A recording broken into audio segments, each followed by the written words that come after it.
महाराष्ट्र विधानसभा चुनाव 2024 में मिली करारी हार के बाद उद्धव ठाकरे के नेतृत्व वाली शिवसेना के नेताओं के एक वर्ग द्वारा महाविकास आघाड़ी गठबंधन के तहत कांग्रेस और शरद पवार के नेतृत्व वाली एनसीपी के साथ पार्टी के गठबंधन जारी रखने पर सवाल उठा रहे हैं।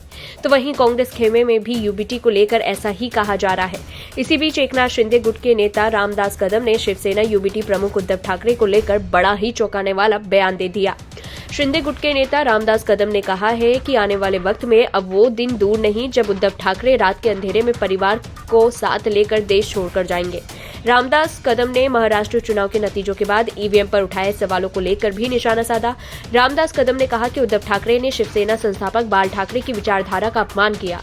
रामदास कदम ने महाराष्ट्र चुनाव में ईवीएम के जरिए बेईमानी के आरोप पर भी विपक्ष पर निशाना साधा। रामदास कदम ने कहा कि जब भी महाविकास आघाड़ी कोई चुनाव हारता है तो सबसे पहले वो ईवीएम पर इल्जाम लगा देते हैं, लेकिन इसी सिस्टम से वो दूसरे अन्य चुनाव में अच्छा परिणाम पाते हैं तो वहां चुप हो जाते हैं।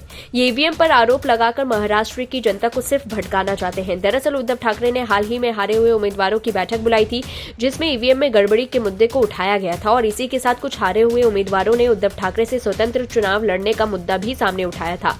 गौरतलब है कि जल्द ही मुंबई महानगर निगम के चुनाव आने वाले हैं और यहां पिछले 24 साल से उद्धव ठाकरे की मुंबई पर सत्ता में रही है।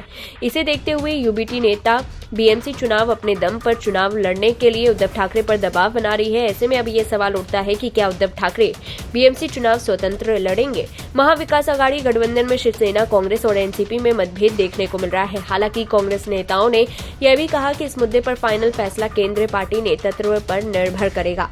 वरिष्ठ राज्य कांग्रेस नेता विजय वडेट्टीवार ने कहा, हमारे कई कार्यकर्ताओं ने भी स्वतंत्र रूप से चुनाव लड़ने की इच्छा व्यक्त की है। हालांकि ये व्यक्तिगत राय है और पार्टी का आधिकारिक रुख नहीं है। हम इन चुनावों के परिणामों का विश्लेषण कर रहे हैं और नेतृत्व के साथ चर्चा के बाद अपनी आगे की कार्रवाई के बारे में फैसला करेंगे। एनसीपी नेताओं ने इस मुद्दे पर कोई भी टिप्पणी करने से परहेज करते हुए चुप्पी साध ली। शिवसेना नेता और राज्य विधान परिषद में विपक्ष के नेता अंबादास दानवे ने गुरुवार को फिर से कांग्रेस पर निशाना साधा। उन्होंने विधानसभा चुनाव से पहले कांग्रेस पर अति आत्मविश्वास का आरोप लगाया और दावा किया कि उसके नेता चुनाव होने से पहले ही मंत्री पद पर चर्चा कर रहे थे।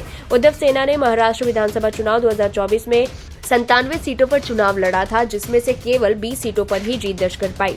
इसके अलावा कांग्रेस को 16 और शरद पवार की एनसीपी को केवल 10 सीटें हासिल हुई। इसका ये मतलब है कि महाराष्ट्र की 288 सीटों में से एमवीए 46 सीटों पर सिमट कर रह गई।